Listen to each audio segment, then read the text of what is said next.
নমস্কাৰ চাইনো চাই থকা প্ৰতিজন দৰ্শকক স্বাগতম জনাই এই মুহূৰ্তত এটা অতি দুখজনক খবৰ আপোনালোকৰ বাবে দিবলৈ লৈছো গোৱাত সংঘটিত হোৱা এক ভয়ংকৰ অগ্নিকাণ্ডত অসমৰ ৩জনকৈ যুৱকৰ মৃত্যু হৈছে আৰু ইয়াৰে এজন মৃত্যু হৈছে ধেমাজিৰ দিগন্ত পাটিৰ গোৱাৰ নাইট ক্লাবত সংঘটিত হোৱা এই দুৰ্ঘটনাটোত ধেমাজি দিগন্ত পাটিৰ মৃত্যু হোৱা বুলি ইতিমধ্যে পৰিয়ালৰ লোকে খবৰ লাভ কৰিছে আৰু ধেমাজিৰ যিখন দিগন্ত পাটিৰ ঘৰ এই ঘৰখনত এক হুকাকুল পৰিৱেশে ইতিমধ্যে বিৰাজ কৰিছে আমি সবিশেষ দেখুৱাইছো এই ঘৰখনত কেনে ধৰণৰ পৰিৱেশ সৃষ্টি কৰি আছে গোৱাত সংঘটিত হৈছিল যেহেতু এক হুকাবহ ঘটনা আৰু সেই ঘটনাটোত দিগন্ত পাটিৰ ধেমাজিৰ দিগন্ত পাটিৰ মৃত্যু হৈছে আৰু ইতিমধ্যে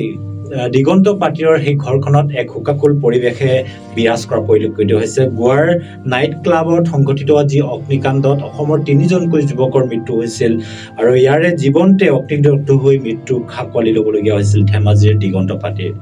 দিগন্ত পাটিৰ ঘৰ হৈছে ধেমাজিৰ জামুকানি মাটিখোলাত নাইট ক্লাবত ৰান্ধনিৰ কাম কৰিছিল দিগন্ত পাটিৰ আৰু দিগন্ত পাটিৰ পিতৃ অনিল পাটিৰ ইতিমধ্যে তেওঁৰ মৃত্যু হৈছে আৰু মাতৃ হৈছে এলেন পাটিৰ আৰু জামুকনিৰ যি কাপোৰ ধোৱা যি গাঁওখনত ইতিমধ্যে ঘৰখনত হুকাকুল পৰিৱেশ বিৰাজ কৰা পৰিলক্ষিত হৈছে আৰু মৃত্যুৰ খবৰ যিহেতু লাভ কৰা হৈছিল সেই মৃত্যুৰ খবৰ লাভ কৰাৰ পিছতেই এতিয়া ঘৰখনত কান্দোনৰ যি ৰোল সেই দেখিবলৈ পোৱা গৈছে আৰু মাতৃৰ ভাষ্য আছে সেই মাতৃৰ ভাষ্য আমি শুনাই ল'ম কিন্তু এই মুহূৰ্তত আমি গোৱাৰ সেই নাইট ক্লাবৰ যি ঘটনাটোত সেই ঘটনাটোত ৩জনকৈ যুৱকৰ ভিতৰত এজন ধেমাজিৰ দিগন্ত পাটিৰ বুলি চিনাক্ত কৰা হৈছে আৰু দিগন্ত পাটিৰ ঘৰখনত এতিয়া এক হুকাকুল পৰিৱেশ বিৰাজ কৰা হৈছিল আৰু আমি জানিব পৰা মতে ধেমাজিৰ দিগন্ত পাটিৰে গোৱাত ৩ বছৰ পূৰ্বে তেওঁ ৰান্ধনি হিচাপে কাম কৰিবলৈ গৈছিল আৰু সেই নাইট ক্লাবত তেওঁ ৰান্ধনি হিচাপে কৰ্মৰত আছিল আৰু নাইট ক্লাবত সংঘটিত হোৱা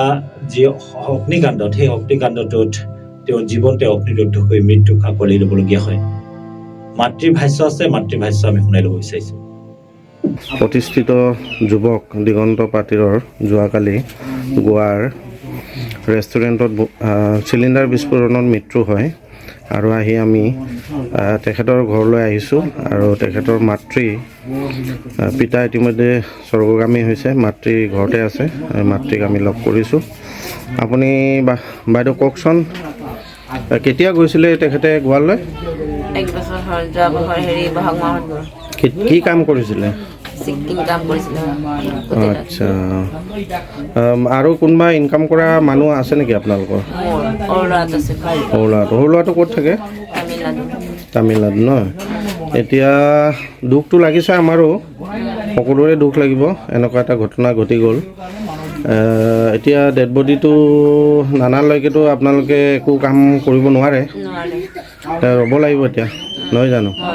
আৰু আমি জনাতো চৰকাৰে ডেড বডিটো আনি দিয়াৰ ব্যৱস্থাটো কৰিব লগতে গোৱা চৰকাৰেও ইতিমধ্যে আপোনালোকক ক্ষতিপূৰণৰ কথা ঘোষণা কৰিছে সেইমতে চাগে অসম চৰকাৰেও ক্ষতিপূৰণৰ দিয়াৰ ব্যৱস্থা কৰিব চাগে আপোনাৰ চৰকাৰক কিবা ক'বলগীয়া আছে নেকি বা প্ৰশাসনক ক'বলগীয়া আছে নেকি কওকচোন চৰকাৰৰ পৰা মোৰ একো নাই দুখীয়া ঘৰ মোৰ ল'ৰাটোৰ একো নাইকিয়া কাৰণে হাজিৰা কৰিব লগা হাজিৰা কৰি পিনি তাতে ডেড বডি হয় তাৰপিছত মোক সুবিধা এটা দে মোক ল'ৰাটোক ঘৰলৈ আনিবলৈ মোক যেনে তেনে হ'লেও উপায় এটা দি দিম